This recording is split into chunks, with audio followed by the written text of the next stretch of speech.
What's up, guys? It's been a little while since we've talked. I'm here with Dustin and Trevor. What's up? How's it going?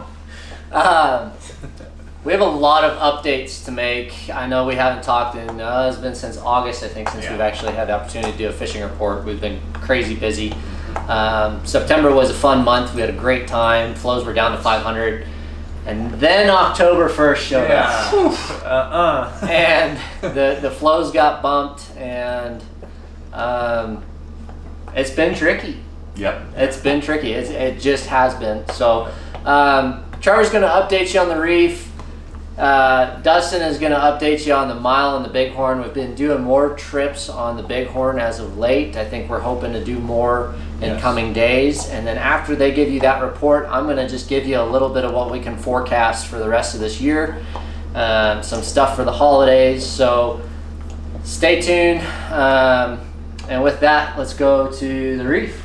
Yeah, so the Reef is, like Tyler said, they raised the flows on October 1st. So they raised it from 500 CFS up to 2,000 CFS, which in some ways it's good because it's cleaning out the bottom and kind of blowing everything downstream, getting rid of that moss and a lot of that buildup and sediment and stuff.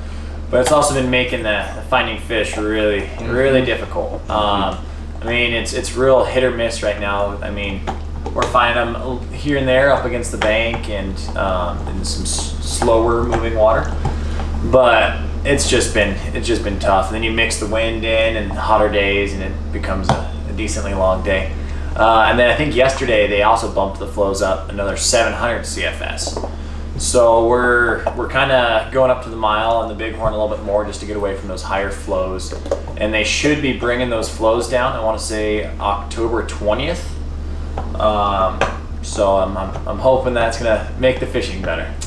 Yeah. What bugs were working on the Reef for you? Worms, I think Baetis patterns, gray mayhems, caddis here and there. And we've been really having to go a little bit heavier, a little bit longer just to get down through that moss a lot too. Find those fish deep, a little bit deeper. So. Yeah, as Trevor said, we've been going to the Mile and the Bighorn more. Just to try to avoid frustrating days of fishing because of those flows. And so, but we have found that both the Mile and the Bighorn can either be a relief from that frustration or can add to that frustration. Both have been a little spotty. So you can have a lights out day and follow it up the very next day with a really frustrating day of fishing. On the Mile in particular, that has a lot to do with the low flows that are there. Those low flows mean that, if you have some cooler days, water temps down, or bugs on the water, and fish's metabolic rates accelerate a little bit, so they're a little eager to take. You get a couple days where it's high sun in the sky, 80 degrees, that water starts to heat up real quick, and those fish can get sluggish. Now, we were finding them, and we're finding them in faster moving water there on the Mile, particularly with Baetis patterns as well. Mayhems have been really, really good. Olive, gray, black. Caddis has been a really, really productive bug on the Mile, particularly bird's nest caddis, a Moorish dirty bird. Those have been really, really productive as well. Purple seems to be a color that they're keying in on. And the dry fly fishing has actually been pretty fun as well if the conditions are right. Kind of the same thing at the Bighorn. It's less conditions of the sun and water temps and more pressure from a lot of boats. So the Bighorn seems to be a little more sensitive. If you have a lot of boats on the water, it can frustrate the fishing a little bit. But if you can get a day where you have the river to yourself, not too many people out, you can expect to have a pretty lights out day. Really big, healthy fish. I think, Tyler, you were saying all three of us had caught just the other day up there. Each of us had just chunky fish that were easily over 23 inches. Bugs that are working there, Baetis as well, black mayhems, Grubers are working really, really well. Still pick them up on caddis, particularly solitaire caddis, and worms, San Juans, squirming wormies, that sort of thing as well. Trevor kind of mentioned it, but the flows have bumped on the Reef since October 1st, and they're going to go till October 20th. That's the plan right now. They're doing some reparations on some repairs on the dam. hopefully that comes down on October 20th. We'll come back to 500 CFS. Cross your fingers. We're all ready to get back to those winter flows. It's made fishing tough, but the cool thing is that it's flushing all that moss out, so you're gonna have a really clean river throughout the winter. For stuff that's coming up, we're doing a lot more days on the Bighorn the rest of this month. We're just gonna take people up there. The dry fly fishing has been pretty cool, as Dustin mentioned. If you want to catch big fish and you want to catch some brown trout, this next month and a half is really the time to do it. If you've never come up and fished with us in November on the mile, it's cold, it can be windy, but that's when all those browns move in. The most other places, they're thinking October or something like that. Our bodies of water are big enough that it takes a little while to trigger those fish actually going up to spawn.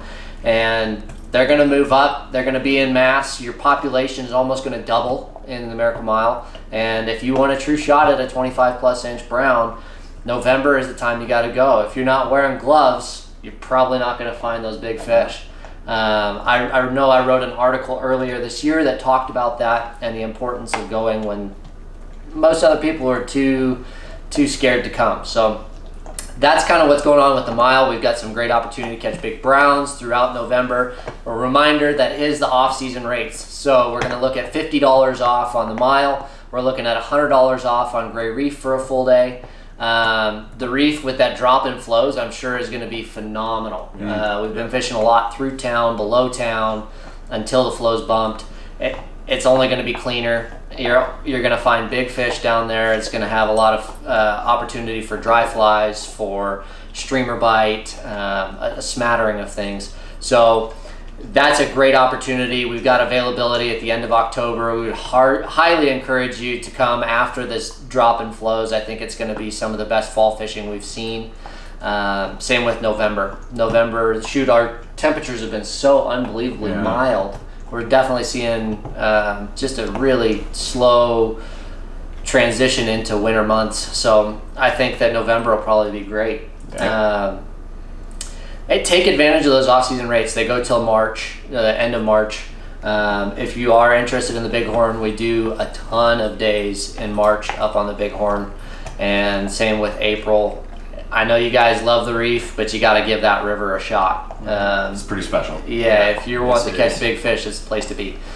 Beyond that, geez, our holidays are right around the corner. If you guys are looking for good gift ideas, we're going to be running some fly packages. We've got shirts now.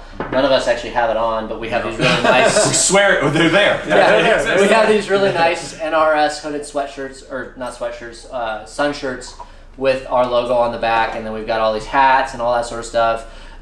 You can shoot us an email or give me a call. We'll put them in a package, send them to you to make sure that you guys get taken care of. As always, we do gift certificates. If people are looking to gift a trip for next year, what an awesome way to gift someone, and we would be happy to send you a gift certificate. So outside of that, I think that's all we've got. Yep. We're looking forward to seeing you guys soon, and enjoy the newsletter. We'll talk to you later. See ya. Bye.